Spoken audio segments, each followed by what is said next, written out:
So in the first class, I said I know 2 things, and today we're going to reveal that second thing, which I so wish I knew when I was 10. Now, as much as I am enjoying sharing this fulfillment source code content with you in this very simplified format, I'm pretty sure that you know that content on its own represents like 1/3 of the whole absorption factor, right? Like who, when, and how content is delivered is very important. I mean, is this audio alone? Is it just text? Is it text with pictures? Do you see videos? Is it all in your head, or do you get to discuss this with other people or hear their perspectives? I mean, what is your connection to these other people? Are they friends? Are they strangers? Are they people you don't even like? How often is the content introduced or repeated? And do you even get to interact with this content?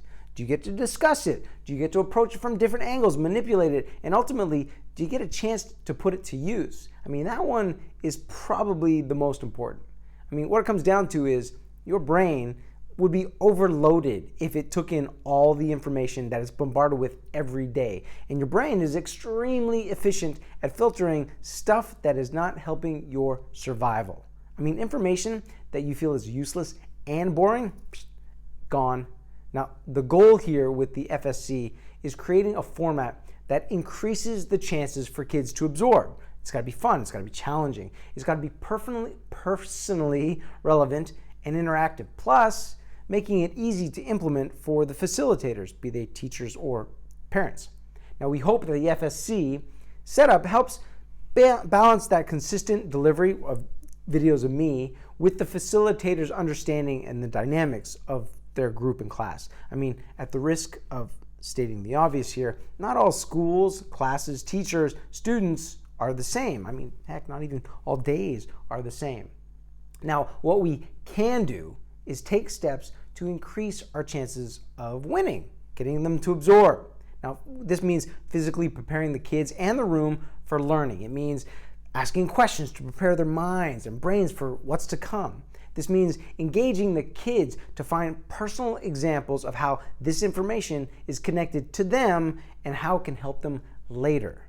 This means giving them a chance to review, hear new perspectives, and of course, put it to use. Now, we are just starting with digitizing the class so everyone can get it, but this is going to be a game changer. And I want to thank you very much for letting me practice this, sharing this with you. By the way, where are you? Like, tell me again, which city or country you're in, because I think that's pretty cool. Okay, so in the last 2 classes, we covered some really cool stuff, which if you haven't seen, please check it out. So a super quick review here. The Fulfillment Source Code, it's a class for kids curated from some of the world's top minds in neurology, biology, psychology, nutrition, genetics. Now, the FSC is also, we're a nonprofit. Our goal is to empower kids with real life skills to increase their chances of living a fulfilled life. Now, we are focusing on all the things that kids can control and influence, and we're sticking with evidence-based stuff. Now, do you remember the 4 ways to improve your chances of winning the adventure called life, right? Number 1, better your machine. Can you think of ways that you could upgrade yourself? Yeah? Number 2, better your understanding of how your machine functions. Remember, you are the machine. Number 3, better operating your machine. And 4, of course, better knowing the environment that your machine is functioning. Now, do you remember the light switch and the dimmer switch, the possibility and the probability? And we also covered that humans are 99.9% genetically identical. And therefore, I'm 100% certain that we are far more similar than we are different. We also covered life's 6 buckets, right? The fundamental whys that drive just about every human. By the way, which was your most important bucket? Now, life's 6 buckets, just so you know, that was the nugget that my daughter said I had to share. And I completely believe that knowing about life's 6 buckets and the me to we to all bucket chart is absolutely the foundation to leading a more fulfilling life. Now, don't forget, remember, the key there is about balancing your buckets. You don't have to fill them all, but you definitely want to avoid neglecting one. Now, as you are adults, I can tell you that in the next class, I explain exactly why your brain loves reviews that we just did. Okay, all right, moving forward. Let's get into the class. Now, today we start on the road for you developing a power that you've actually always had. Now, we start the class with an image of a glass 50% full. So the question, is the glass half empty? Is the glass half full? Now, some people may think, how come you only gave me that much? And another person may think, oh, that's the perfect amount. Thanks. Now, technically, it's the same amount. But who do you think is going to feel happier? Now, there are facts, and then there are the ways that you process or interpret that information, right? I mean, the way that you see things, your view of things, your perception of a situation, it's very much like that is the story that you tell yourself. It influences whether you see or experience something in a positive or negative light. Now, again, the story you tell yourself, the way you look at something, whether it's a good thing or a bad thing, very much influences how you feel. Now, I'm not talking about one specific thing, but rather the habit or the tendency throughout your lifetime. Now, here I share a cartoon of Calvin from Calvin and Hobbes. Absolutely one of my favorites. Now, it's about to rain, and Calvin is a kid who loves to play in the rain. Now, ultimately, life is certainly going to have its fair share of rain days, but how you perceive them is very much up to you. I mean, who's going to have more fun in life? The person who is upset when it rains, or the person who feels like, hey man, let's go play in the rain, right?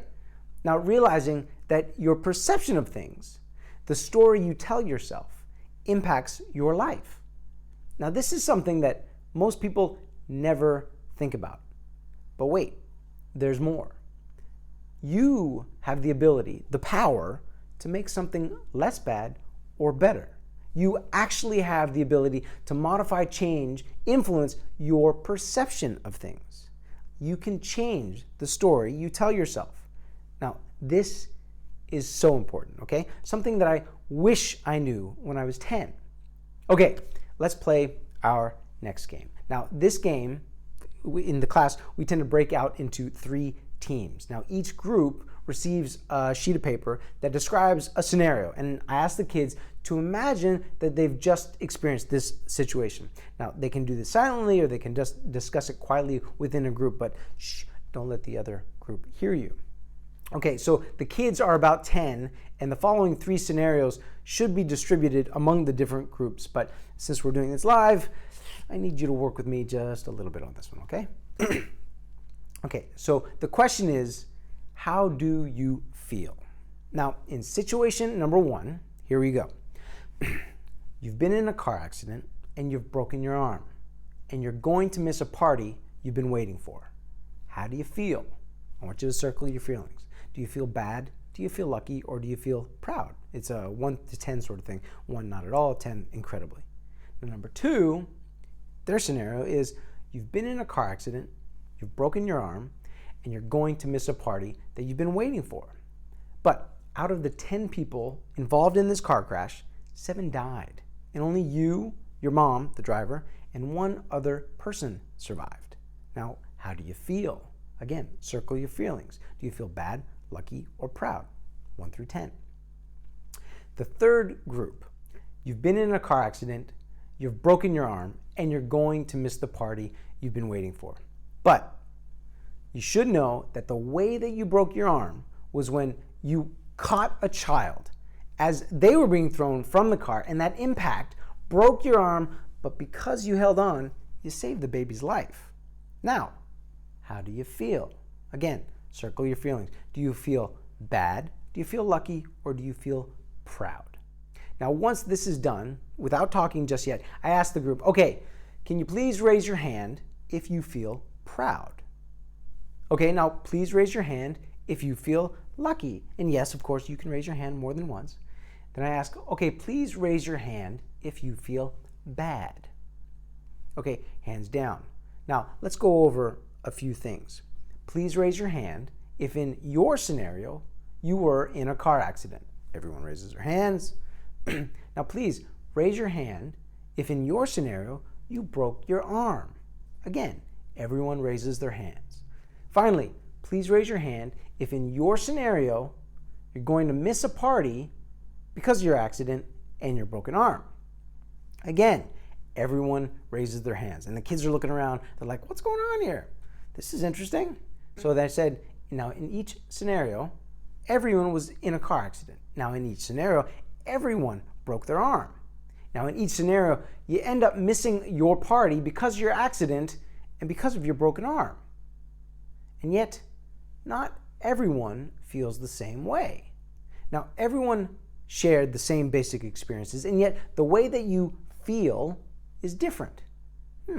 This is where the kids discuss the differences. And basically, being aware of additional information and focusing on those parts influences your perception of the overall situation.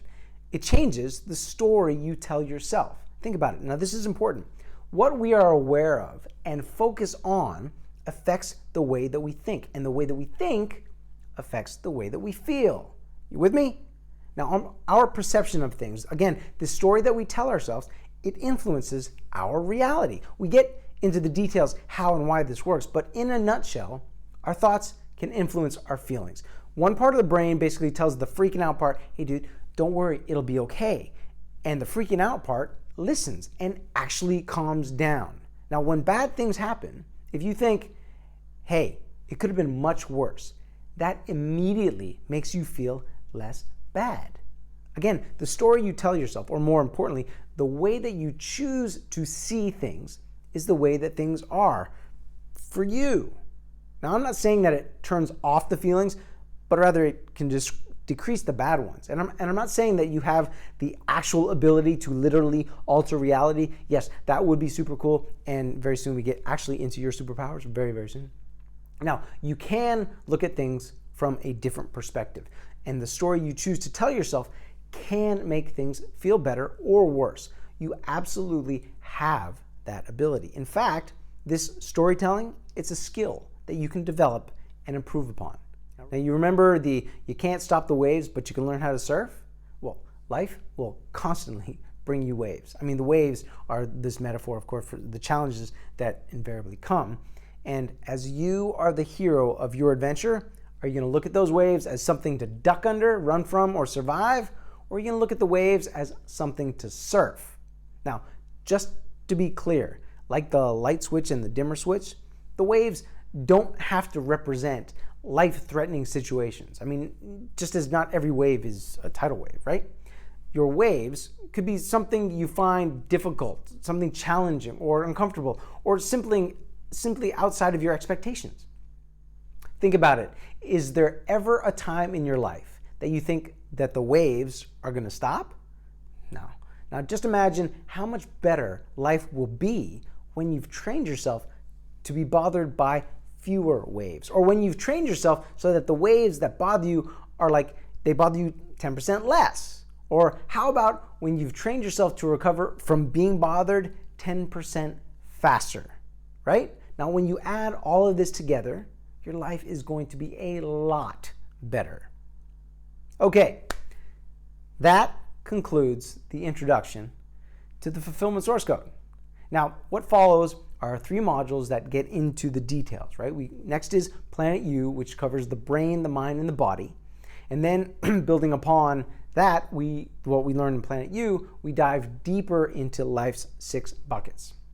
And finally, we see how all of that information applies to everyone else, plus covering topics like teamwork, relationships, puberty, love, death, the whole shebang. Again, my name is Sam Goodman, and I am the creator of the Fulfillment Source Code. But easily, like 98% of the content comes from the real experts. We've got professors from Harvard, Yale, Princeton, Stanford, Oxford, and Wharton. We've got like John Rady, Adam Grant, Nicholas Christakis, Angela Duckworth, Tal Ben-Shahar, Daniel Gilbert, Carol Dweck. We got Nobel Prize winners like Daniel Kahneman. We've got the Dean of the Rotman School at the University of Toronto, Roger Martin. We have the Director of Brain Center at Seattle Pacific University, John Medina, and the Social Cognitive Neuroscience Lab Director at UCLA, Matthew Lieberman. We have them and so much more. Okay, now if you find this information valuable, please share it with somebody you love. Or if you'd like to get involved or support our nonprofit at FSC, please feel free to reach out to me at sam@fulfillmentsourcecode.com or visit us at fulfillmentsourcecode.com. Okay, Be good, be bold.